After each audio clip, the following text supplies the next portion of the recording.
Everybody. Team পরিযায়ী lucky five আবার এক জায়গায় আছি আমরা, কদিন ধরে এক জায়গায় আছি। আজকে আমাদের ট্রিপ শেষ।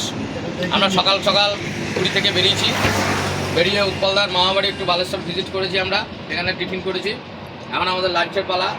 তবে আজকে লাঞ্চের একটা বিশেষ আকর্ষণ হচ্ছে মাটন এবং দেরাদুন রাইসের ভাত। তো উৎপলদাকে বলবো আমাদের এই যে খানটায় আমাদের কিচেন আমরা পেলাম ফ্রিতে, সেটা একটু দেখানোর জন্য। একটা পরিত্যক্ত ঘর আমরা দেখলাম হাইওয়ের পাশে, তো সেখানে একটু দেখাতে বলবো। এর ভিতরে মাটন আছে। মাটন আমাদের সামনে পিছনে ছিল হচ্ছে ভদ্রক থেকে আমরা মাটন কিনেছি, প্রায় একই দাম, খুব একটা ডিফারেন্স নেই। আর দেরাদুন রাইসের ভাত হচ্ছে সুমনদা হেড কুক। একটু সময় লাগবে, বাড়ির থেকে যাচ্ছি, চাপ নেই। তো সুমনদা বলে যায় যে মাটন খাইয়ে ছাড়বে আমার জন্য স্পেশালি, কারণ আমি পুরীতে খাইনি। তো বললো তুই একবার মাটনই খাবি। তো এই আপডেট, আবার দেখা হবে। আর মনে হয় দেখা হবে না, আমাদের পরিযায়ী টিম শেষ। এরপরে যখন হবে তখন আবার বলা হবে। দাদাকে একটু দেখি দাও, দাদাকে দেখি দাও। দাদা লোকাল এক দাদা আছে পাশে বাড়ি, উনারই জায়গা হয়তো।